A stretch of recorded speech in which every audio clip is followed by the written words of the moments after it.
ಕರ್ತನಲ್ಲಿ ನಮಗೆ ಅತ್ಯಂತ ಪ್ರಿಯರಾದ ದೇವ ಮಕ್ಕಳೆಲ್ಲರಿಗೂ ಈ ಉದಯಕಾಲ ಸಮಯದಲ್ಲಿ ಯೇಸು ಕ್ರಿಸ್ತನ ಪರಿಶುದ್ಧವಾದ ಶ್ರೇಷ್ಠವಾದ ನಾಮದಲ್ಲಿ ಶುಭವನ್ನು ತಿಳಿಸುತ್ತೇನೆ. ಇಸ್ರಾಯೇಲರೇ, ನೀವು ಎಷ್ಟೋ ಧನ್ಯರು, ಯೆಹೋವನು ರಕ್ಷಿಸಿದಂತಹ ನೀವು ಎಷ್ಟೋ ಧನ್ಯರೆಂಬುದಾಗಿ ವಾಕ್ಯದಲ್ಲಿ ಬರೆಯಲ್ಪಟ್ಟಿರೋ ಪ್ರಕಾರ ರಕ್ಷಿಸಲ್ಪಟ್ಟಂತವರು ಉನ್ನತವಾದ ಆಧ್ಯಾತ್ಮಿಕವಾದ ಅನುಭವದಲ್ಲಿ ಬೆಳೆಯುತ್ತಿದ್ದಾರೆ ಎಂದು ವಾಕ್ಯವು ದೃಢೀಕರಿಸುತ್ತಾ ಇದೆ.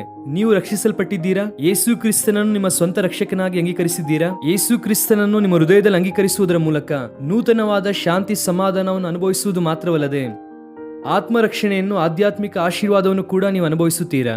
ಪ್ರತಿದಿನ ನಾವು ಬೆಳಗ್ಗೆ ಎದ್ದ ನಂತರವಾಗಿ ಸತ್ಯವೇದದಿಂದ ಒಂದು ವಾಗ್ದಾನ ನಾವು ಧ್ಯಾನಿಸುತ್ತಾ ಇದ್ದೇವೆ. ಸತ್ಯವೇದ ಎನ್ನುವಂಥದ್ದು ದೇವರ ವಾಕ್ಯ, ದೇವರ ಮಾತು. ಕೆಲವರು ಗೊತ್ತಿಲ್ಲದೆ ಬೈಬಲ್ ನಲ್ಲಿ ಅಲ್ಲಲ್ಲಿ ದೇವರ ಮಾತಿದೆ ಎಂಬುದಾಗಿ ಅಂದುಕೊಳ್ಳುತ್ತಾರೆ. ಆದರೆ ಬೈಬಲ್ ಅಂದರೇನೆ ದೇವರ ಮಾತು. ಆದಿಕಾಂಡ ಪುಸ್ತಕ 1ನೇ ಅಧ್ಯಾಯ 1ನೇ ವಾಕ್ಯದಿಂದ ಪ್ರಕಟಣೆಯ ಪುಸ್ತಕ ಕೊನೆಯ ಅಧ್ಯಾಯ ಕೊನೆಯ ಮಾತಿನ ತನಕ ಎಲ್ಲವೂ ದೇವರ ಮಾತೆ. ಆದ್ದರಿಂದ ಆ ಮಾತುಗಳು ನಮಗೆ ಧೈರ್ಯವನ್ನು, ಪ್ರೋತ್ಸಾಹವನ್ನು ಕೊಡುವಂತದ್ದಾಗಿದೆ. ಈ ದಿನ ವಾಗ್ದಾನಕ್ಕಾಗಿ ಎದುರು ನೋಡುತ್ತಾ ಇದ್ದೀರಲ್ವಾ? ಸತ್ಯವೇದವನ್ನು ತೆಗೆದು 89ನೇ ಕೀರ್ತನೆ 13ನೇ ವಾಕ್ಯವನ್ನು ಓದೋಣ. Psalms chapter 89 and verse 13. ನಿನ್ನ ಭುಜವು ಮಹಾಬಲವುಳ್ಳದ್ದು, ನಿನ್ನ ಹಸ್ತವು ಶಕ್ತಿಯುಳ್ಳದ್ದು, ನಿನ್ನ ಬಲಗೈ ಮಹತ್ತುಗಳನ್ನು ನಡೆಸುತ್ತದೆ. You have a mighty arm, strong is your hand and high is your right hand. 89ನೇ ಕೀರ್ತನೆಯನ್ನು ಭಕ್ತನಾದ ಏತಾನನು ಬರೆಯುತ್ತಾನೆ. ಆತನನ್ನು ಜರಾಹ ಕುಲದವನೆಂಬುದಾಗಿ ಕರೆಯುತ್ತಾರೆ. ಜರಾಹ ಕುಲದವನಾದ ಏತಾನನು ಬಹಳ ಅದ್ಭುತವಾದ ಕೀರ್ತನೆಯನ್ನು ಬರೆಯುತ್ತಾನೆ. 52 ವಾಕ್ಯಗಳು ಇದರಲ್ಲಿ ಇರುತ್ತದೆ. ಇದರಲ್ಲಿ ಪ್ರಾಮುಖ್ಯವಾಗಿ ಇದರಲ್ಲಿ ದಾವಿದನ ಕುರಿತಾದಂತಹ ಮಾತುಗಳೆಲ್ಲವೂ ಕೂಡ ದೇವರು ಹೇಳಿದಂತಹ ಮಾತುಗಳನ್ನು ಅದರಲ್ಲಿ ಬರೆಯುತ್ತಾ ಬರುತ್ತಾನೆ. ಈ 89ನೇ ಕೀರ್ತನೆಯನ್ನು ನಾವು ಗಮನಿಸುವುದಾದರೆ ದೇವರ ಗುಣಲಕ್ಷಣಗಳು, ಆತನ ಶ್ರೇಷ್ಠತೆಯು, ಆತನ ಬಳಿಗೆ ಬರುವಂತವರ ಜೀವಿತದಲ್ಲಿ ಆಗುವಂತ ಅದ್ಭುತ ಅತಿಶಯ ಕಾರ್ಯಗಳು ಬಹಳ ಸ್ಪಷ್ಟವಾಗಿ ಇದರಲ್ಲಿ ಬರೆಯಲ್ಪಟ್ಟಿದೆ, ಎಕ್ಸ್ಪ್ಲೇನ್ ಮಾಡಲಾಗಿದೆ. ಇಲ್ಲಿ ಓದಿದಂತಹ ವಾಕ್ಯ ಭಾಗದಲ್ಲಿ ನಿನ್ನ ಭುಜವು ಮಹಾಬಲವುಳ್ಳದ್ದು ಅಂದರೆ ದೇವರ ಶೋಲ್ಡರ್, ಆತನ ರೈಟ್ ಹ್ಯಾಂಡ್, ಅಥವಾ ಇಬ್ರಿಯ ಭಾಷೆಯಲ್ಲಿ ಜೆರೋಯ ಎಂಬುದಾಗಿ ಉಪಯೋಗಿಸಲ್ಪಟ್ಟಿದೆ. ಹಸ್ತ ಎನ್ನುವಂತಹ ಮಾತಿಗೆ ಜೆರೋಯ ಎಂಬುದಾಗಿ ಉಪಯೋಗಿಸಲ್ಪಟ್ಟಿದೆ. ಅದಕ್ಕೆ ಅರ್ಥ ಏನಂದ್ರೆ ಚಾಚಲ್ಪಟ್ಟಂತಹ ಹಸ್ತ, ಸ್ಟ್ರೆಚ್ಡ್ ಔಟ್ ಆರ್ಮ್ ಎಂಬುದಾಗಿ ಅರ್ಥ ಅಲ್ಲಿ ನಾವು ನೋಡುತ್ತೇವೆ. ದೇವರ ಹಸ್ತವು ಚಾಚಲ್ಪಟ್ಟಿದೆ. ಯೂಶಲ್ ಆಗಿ ನಮ್ಮ ಕೈಯನ್ನು ಯಾಕೆ ಚಾಚುತ್ತೇವೆ ಅಂದರೆ, 2 ಕೈಯನ್ನು ಯಾಕೆ ಚಾಚುತ್ತೇವೆ ಅಂದರೆ ಯಾರನ್ನಾದ್ರೂ ವೆಲ್ಕಮ್ ಮಾಡುವುದಕ್ಕೆ ಅಲ್ವಾ? ದೇವರು ಕೂಡ ತನ್ನ ಮಕ್ಕಳ ಅವರ ಕಡೆಗೆ ತನ್ನ ಕೈಯನ್ನು ಯಾವಾಗಲೂ ಚಾಚಿ ಇಡುತ್ತಿದ್ದಾನೆ. ಯಾವ ಕ್ಷಣದಲ್ಲಾದರೂ ನಾವು ದೇವರ ಬಳಿಗೆ ಬರುವಾಗ ನಮ್ಮ ಹಿಂದಿನ ಜೀವಿತವನ್ನು ತೊಳೆದು, ನಮ್ಮ ಪಾಪಗಳನ್ನೆಲ್ಲ ತೊಳೆದು ಹಾಕಿ, ನಮ್ಮ ಪಾಪವನ್ನು, ನಮ್ಮ ಕಲ್ಮಶವನ್ನು, ಆಧ್ಯಾತ್ಮಿಕವಾಗಿ ಯಾವ ವ್ಯಸನಗಳು ನಮ್ಮನ್ನು ಬಾಧಿಸುತ್ತಾ ಇದೆಯೋ ಅದೆಲ್ಲವನ್ನು ಕೂಡ ತೊಲಗಿಸಿ ನಮ್ಮನ್ನು ತೊಳೆದು ಪರಿಶುದ್ಧ ಮಾಡಿ ಆತನ ಮಕ್ಕಳನ್ನಾಗಿ ಮಾಡಿಕೊಳ್ಳಬೇಕೆಂದು ಆತನು ಆಶಿಸುತ್ತಿದ್ದಾರೆ. ತಪ್ಪಿ ಹೋದಂತ ಕುಮಾರನು ಮನೆಯಿಂದ ಆಚೆ ಹೋದ ನಂತರ ಮತ್ತೆ ಯಾವಾಗ ಬರುತ್ತಾನೆ ಎಂಬುದಾಗಿ ತಂದೆ ಎದುರು ನೋಡುತ್ತಲೇ ಇದ್ದರು. ಮಗನು ದೂರದಲ್ಲಿರುವಾಗಲೇ ತಂದೆಯು ಓಡುತ್ತಾ ಹೋಗಿ ಆತನನ್ನು ಸೇರಿಸಿಕೊಂಡ ಹಾಗೆ ವಾಕ್ಯದಲ್ಲಿ ನಾವು ನೋಡುತ್ತೇವೆ ಅಲ್ವಾ? ದೇವರು ಯಾವಾಗಲೂ ಓಪನ್ ಆರ್ಮ್ಸಲ್ಲೇ ಇದ್ದಾನೆ. ಆತನು ನಮ್ಮನ್ನು ಕರೆಯುತ್ತಲೇ ಇದ್ದಾನೆ. ಇದು ಕೃಪೆಯ ಕಾಲ ಆಗಿರುವುದರಿಂದ ದೇವರು ಯಾವಾಗಲೂ ಕೂಡ ತನ್ನ ಕರಗಳನ್ನು ಚಾಚಿಯೇ ಇದ್ದಾನೆ. At any moment you can come to God. ನೀನು ಯಾವಾಗಾದರೂ ದೇವರ ಕಡೆಗೆ ಬರಬಹುದು. ಆತನನ್ನು ದೃಷ್ಟಿಸುವುದಾದರೆ, ನಿಮ್ಮ ಜೀವಿತವನ್ನು ಆತನಿಗೆ ಒಪ್ಪಿಸುವುದಾದರೆ ನಿಮ್ಮ ಜೀವಿತದಲ್ಲಿ ದೇವರು ದೊಡ್ಡ ಕಾರ್ಯ ಮಾಡುತ್ತಾರೆ. ಈ ಭುಜವು ಎಂತಹದ್ದಂದರೆ ಮಹಾಬಲವುಳ್ಳಂತಹ ಭುಜ.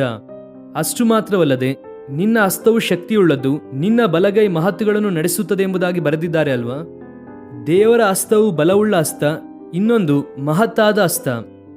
ಇದನ್ನು ನಮ್ಮ ಜೀವಿತದಲ್ಲಿ ಯಾವ ರೀತಿಯಾಗಿ ಅನ್ವಯಿಸಿಕೊಳ್ಳುವುದು ಅಂದರೆ, ಯಾರು ತಮ್ಮ ಜೀವಿತವನ್ನು ದೇವರ ಕರದಲ್ಲಿ ಇಡುತ್ತಾರೋ, ಕರ್ತನೇ ನನ್ನ ಚಿತ್ತವಲ್ಲ, ನನ್ನ ಇಷ್ಟವಲ್ಲ, ನನ್ನ ಸಂಕಲ್ಪವಲ್ಲ, ನಿನ್ನ ಇಷ್ಟವು, ನಿನ್ನ ಚಿತ್ತವು, ನಿನ್ನ ಸಂಕಲ್ಪವು ನನ್ನ ಜೀವಿತದಲ್ಲಿ ನೆರವೇರಲ್ಪಡಬೇಕೆಂದು ಆಶಿಸುತ್ತಿದ್ದೇನೆ, ಕೋರುತ್ತಿದ್ದೇನೆ. ನೀವು ನನ್ನನ್ನು ಬಲಪಡಿಸಿ ಎಂಬುದಾಗಿ ಯಾರು ತಮ್ಮ ಜೀವಿತವನ್ನು ದೇವರ ಕರದಲ್ಲಿ ಒಪ್ಪಿಸಿಕೊಡುತ್ತಾರೋ, ಬಲವಾದ ದೇವರ ಹಸ್ತವು ನಮ್ಮನ್ನು ಬಲಪಡಿಸುತ್ತದೆ. ಆಮೇನ್. ದೇವರ ಹಸ್ತವು ಬಲವಾಗಿರುವುದರಿಂದ ಆತನ ಹಸ್ತವು ನಮ್ಮನ್ನು ಬಲಪಡಿಸುತ್ತದೆ. ಆಗ ನೀವು ಹಾಗೂ ನಾನು ಕೂಡ ಭಕ್ತನಾದ ದಾವಿದನು ಹೇಳಿದ ಪ್ರಕಾರ, ನನ್ನ ಬಲವೇ ನಿನ್ನನ್ನೇ ಪ್ರೀತಿಸುತ್ತೇನೆ ಎಂಬುದಾಗಿ ಹೇಳಬಹುದು. ಅಪೊಸ್ತಲನಾದ ಪೌಲನು ಹೇಳಿದ ಪ್ರಕಾರ ನನ್ನನ್ನು ಬಲಪಡಿಸುವ ಆತನಲ್ಲಿ ಇದ್ದುಕೊಂಡು ನಾನು ಎಲ್ಲವನ್ನು ಮಾಡುವುದಕ್ಕೆ ಶಕ್ತನಾಗಿದ್ದೇನೆ ಎನ್ನುವಂತಹ ಮಾತನ್ನು ನಾವು ಹೇಳಬಹುದು. ಅನೇಕ ಸಾರಿ ಬಲಹೀನತೆ ನಮ್ಮನ್ನು ಆವರಿಸುತ್ತದೆ. ಅದು ಶಾರೀರಿಕವಾಗಿರಬಹುದು, ಮಾನಸಿಕವಾಗಿರಬಹುದು, ಆಧ್ಯಾತ್ಮಿಕವಾಗಿ ಬಲಹೀನತೆ ನಮ್ಮನ್ನು ಆವರಿಸುತ್ತದೆ. ಆದರೆ ಯಾವಾಗ ನಮ್ಮ ಜೀವಿತವನ್ನು ದೇವರ ಕರದಲ್ಲಿ ಕೊಡುತ್ತೇವೋ, ಸರ್ವಶಕ್ತನು ಸರ್ವೋನ್ನತನಾದ ದೇವರ ಕರದಲ್ಲಿ ಒಪ್ಪಿಸಿಕೊಡುತ್ತೇವೋ, ಆತನು ನಮ್ಮನ್ನು ಬಲಪಡಿಸುತ್ತಾನೆ. ಆ ಬಲವು ನಮಗೆ ಆತನಿಗೋಸ್ಕರ ಪ್ರಯಾಣ ಮಾಡುವುದಕ್ಕೆ, ದೇವರಿಗೋಸ್ಕರವಾಗಿ ನಡೆಯುವುದಕ್ಕೆ, ಆತನ ಸಂಕಲ್ಪ ನೆರವೇರಿಸುವುದಕ್ಕೆ ಉಪಯೋಗವಾಗುವಂತಹ ಬಲ ಇದು. ಲೋಕ ಸಂಬಂಧವಾದ ಬಲವನ್ನು ಕೆಲವರು ವ್ಯರ್ಥವಾದ ಕೆಲಸವನ್ನು ಮಾಡುವುದಕ್ಕೆ ಉಪಯೋಗಿಸುತ್ತಾರೆ. ಆದರೆ ದೈವಿಕ ಬಲ ಯಾತಕ್ಕಾಗಿ ಅಂದರೆ ಪಾಪವನ್ನು ಜಯಿಸುವುದಕ್ಕೆ ಬೇಕಾಗಿರುವಂತಹ ಬಲ. ಶಾಪಗ್ರಸ್ತವುಳ್ಳ ಅನುಭವವನ್ನು ಜಯಿಸುವಂತಹ ಬಲವನ್ನು ದೇವರು ನಮಗೆ ಅನುಗ್ರಹಿಸುತ್ತಾರೆ. ಆ ಮಾತಿನ ನಂತರವಾಗಿ ನಾವು ನೋಡುವುದಾದರೆ ದೇವರ ಹಸ್ತವು ಉನ್ನತವಾದದ್ದು. High is the hand of God ಎನ್ನುವಂತಹ ಮಾತಲ್ಲಿ ಇದೆ ಅಲ್ವಾ? ಈಗ ಉನ್ನತವಾದ ಕರದಲ್ಲಿ ನಮ್ಮ ಜೀವಿತವನ್ನು ಒಪ್ಪಿಸುವುದರ ಮೂಲಕ ನಮ್ಮನ್ನು ಕೂಡ ದೇವರು ಉನ್ನತವಾದ ಸ್ಥಿತಿಯಲ್ಲಿ ನಿಲ್ಲಿಸುತ್ತಾರೆ. Praise the Lord. ದೀನ ಸ್ಥಿತಿಯಿಂದ ದೇವರು ನಮ್ಮನ್ನು ಹೆಚ್ಚಿಸುತ್ತಾರೆ. ದೀನ ಸ್ಥಿತಿಯಲ್ಲಿರುವಂತಹ ನಮ್ಮನ್ನು ಕಟಾಕ್ಷಿಸಿ ದೇವರು ಉನ್ನತವಾದ ಸ್ಥಾನದಲ್ಲಿ ನಡೆಸುತ್ತಾರೆ. ವಾಕ್ಯದಲ್ಲಿ ಎಷ್ಟೋ ವಾಗ್ದಾನಗಳಿದೆ ಅಲ್ವಾ? ನಾನು ನಿನ್ನನ್ನು ಉನ್ನತವಾದ ಸ್ಥಾನಕ್ಕೆ ಹತ್ತಿಸುತ್ತೇನೆ ಎಂಬುದಾಗಿ ದೇವರು ವಾಗ್ದಾನ ಮಾಡಿದ್ದಾರೆ. ಉನ್ನತ ಸ್ಥಳ ಅಂದರೆ ಹಿಮಾಲಯ ಪರ್ವತ ಶಿಖರ ಎಂಬುದಾಗಿ ನಾನು ಹೇಳುತ್ತಿಲ್ಲ. ಜೀವಿತದಲ್ಲಿ ಉನ್ನತವಾದ ಅನುಭವವನ್ನು ಹೊಂದಿರುವಂಥದ್ದು, ಉನ್ನತವಾದ ಪ್ರೀತಿಯನ್ನು ಹೊಂದಿರುವಂಥದ್ದು, ಉನ್ನತವಾದ ಗುರಿಯನ್ನು ಹೊಂದಿರುವುದು, ಉನ್ನತವಾದ ನಡವಳಿಕೆ ಹೊಂದಿರುವಂಥದ್ದು. ದೇವರು ಅಂತಹ ಅನುಭವದಿಂದ ತುಂಬಿಸಬೇಕೆಂದು ಕೋರುತ್ತಿದ್ದಾರೆ. ನಾನು ಹೇಳಬಹುದು, ದೇವರಿಗೆ ನನ್ನ ಜೀವಿತವನ್ನು ಒಪ್ಪಿಸಿಕೊಟ್ಟ ಆ ದಿನದಿಂದ ಇಲ್ಲಿಯ ತನಕ ಒಂದೊಂದು ದಿನವೂ ಕೂಡ ದೇವರು ಅನೇಕ ಮೆಟ್ಟಿಲುಗಳನ್ನು ಹತ್ತಿಸುತ್ತಾ ಅನೇಕರಿಗೆ ಆಶೀರ್ವಾದಕರವಾಗಿ ನನ್ನನ್ನು ಮಾರ್ಪಡಿಸಿದ್ದಾರೆ. ನನ್ನ ಮೊದಲ ಪ್ರಸಂಗವನ್ನು ಕೇವಲ 5 ಜನರಿಗೆ ಮಾತ್ರ ನಾನು ಮಾಡಿದ್ದೆ. ಈ ದಿನ ಸಾವಿರಾರು ಮಂದಿ, ಲಕ್ಷಾಂತರ ಜನ ದೇವರ ವಾಕ್ಯವನ್ನು ಕೇಳಿ ಪ್ರತಿದಿನವೂ ಕೂಡ ಆತ್ಮಿಕವಾಗಿ ಬಲ ಹೊಂದುತ್ತಾ ಎಷ್ಟೋ ಉನ್ನತವಾದ ಅನುಭವವನ್ನು ಅವರು ಅನುಭವಿಸುತ್ತಾ ಇರುವಾಗ ನಾನು ದೇವರಿಗೆ ಸ್ತೋತ್ರ ಮಾಡುತ್ತೇನೆ.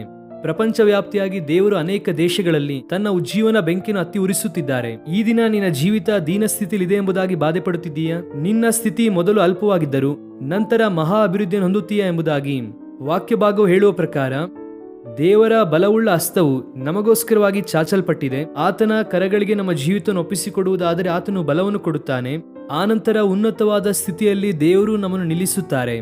ಯೋಸೇಫನನ್ನು ಹೆಚ್ಚಿಸಿದಂತಹ ದೇವರು, ದಾವಿದನನ್ನು ಬಲಪಡಿಸಿದಂತಹ ದೇವರು, ಅನೇಕ ದೈವಭಕ್ತರು ತಮ್ಮ ಜೀವಿತವನ್ನು ದೇವರ ಕರದಲ್ಲಿ ಒಪ್ಪಿಸಿಕೊಟ್ಟಾಗ ಪ್ರಪಂಚ ವ್ಯಾಪ್ತಿಯಾಗಿ ಅನೇಕರಿಗೆ ಆಶೀರ್ವಾದಕರವಾಗಿ ಮಾರ್ಪಡಿಸಿದಂತಹ ಆ ಉನ್ನತನಾದ ದೇವರು ಇವತ್ತು ಕೂಡ ಜೀವಂತವಾಗಿದ್ದಾರೆ. ಆದ್ದರಿಂದ ಆತನ ಕರಗಳಿಗೆ ನಮ್ಮ ಜೀವಿತವನ್ನು ಒಪ್ಪಿಸಿಕೊಡೋಣವ. ಪ್ರಾರ್ಥನೆ ಮಾಡೋಣ. ಹಾಗೆ ಕಣ್ಗಳನ್ನು ಮುಚ್ಚಿ. ಪ್ರೀತಿಯುಳ್ಳ ತಂದೆ, ಉನ್ನತನಾದ ದೇವ, ನಮ್ಮನ್ನು ಅಧಿಕವಾಗಿ ಪ್ರೀತಿಸುವ ದೇವರೇ, ನಿಮಗೆ ವಂದನೆ. ಈ ಬೆಳಗಿನ ಜಾವದಲ್ಲಿ ವಾಗ್ದಾನದ ಮೂಲಕವಾಗಿ ಮತ್ತೊಂದು ಸಾರಿ ನಿಮ್ಮ ಕಡೆಗೆ ಆಕರ್ಷಿಸಿಕೊಂಡಿದ್ದಕ್ಕಾಗಿ ನಿಮಗೆ ಸ್ತೋತ್ರ. ನಮ್ಮ ವಿಷಯದಲ್ಲಿ ನಿಮ್ಮ ಹಸ್ತವು ಯಾವಾಗಲೂ ಕೂಡ ಚಾಚಲ್ಪಟ್ಟಿದ್ದು, ಅದಕ್ಕಾಗಿ ನಿಮಗೆ ಸ್ತೋತ್ರ ಅಪ್ಪ. ಯಾರು ತಮ್ಮ ಜೀವಿತವನ್ನು ನಿಮಗೆ ಒಪ್ಪಿಸುತ್ತಾರೋ ಅವರನ್ನು ನಿಮ್ಮ ಬಲದಿಂದಲೂ ಉನ್ನತವಾದ ಅನುಭವದಿಂದ ತುಂಬಿಸುವಂತ ದೇವರಾಗಿರುವುದರಿಂದ ಈ ದಿನ ಎಷ್ಟು ಜನ ಈ ಕಾರ್ಯಕ್ರಮವನ್ನು ನೋಡುತ್ತಾ ಇದ್ದಾರೋ, ಈ ವಾಗ್ದಾನ ಸಂದೇಶವನ್ನು ಕೇಳುತ್ತಾ ಇದ್ದಾರೋ ಅವರೆಲ್ಲರಿಗೂ ಕೂಡ ಬಲವನ್ನು ನೀವೇ ದಯಪಾಲಿಸಿರಿ. ಅನಾರೋಗ್ಯದಿಂದ ಯಾರು ಬಾಧಿಸಲ್ಪಡುತ್ತಾ ಇದ್ದಾರೋ ಸ್ವಸ್ಥತೆ ನೀಡಿರಿ. ಸಾಲದ ಸಮಸ್ಯೆಯ ನಿಮಿತ್ತವಾಗಿ ದುಃಖದಿಂದ ವೇದನೆಯಿಂದಿದ್ದಾರೋ ಅವರನ್ನು ಮೇಲೆತ್ತಿರಿ. ಅವರ ಪ್ರತಿ ಕೆಲಸದಲ್ಲೂ ಕೂಡ ನಿಮ್ಮ ಕೃಪೆಯನ್ನು ನೀಡಿ ಅವರಿಗೆ ಸಫಲತೆಯನ್ನು ಅನುಗ್ರಹಿಸಬೇಕೆಂಬುದಾಗಿ ಬೇಡಿಕೊಳ್ಳುತ್ತೇನೆ. ಈ ದಿನವೆಲ್ಲ ನಮ್ಮ ಪ್ರಿಯರಿಗೆ ಬೇಕಾದಂತ ನಿಮ್ಮ ಕೃಪಾ ಸಮೃದ್ಧಿಯನ್ನು ದಯಪಾಲಿಸಿ ನಿಮ್ಮ ನಾಮವನ್ನು ನೀವೇ ಮಹಿಮೆಪಡಿಸಿಕೊಳ್ಳಬೇಕೆಂದು ಕೋರುತ್ತಾ ದೇವರಾತ್ಮನ ಸಂರಕ್ಷಣೆಯಲ್ಲಿ ಪ್ರತಿಯೊಬ್ಬರು ಬೆಳೆಯುವುದಕ್ಕೆ ಸಹಾಯ ಮಾಡಬೇಕೆಂದು ಯೇಸು ಕ್ರಿಸ್ತನ ನಾಮದಲ್ಲಿ ಬೇಡಿ ಹೊಂದಿಕೊಳ್ಳುತ್ತೇವೆ ನಮ್ಮ ತಂದೆಯೇ.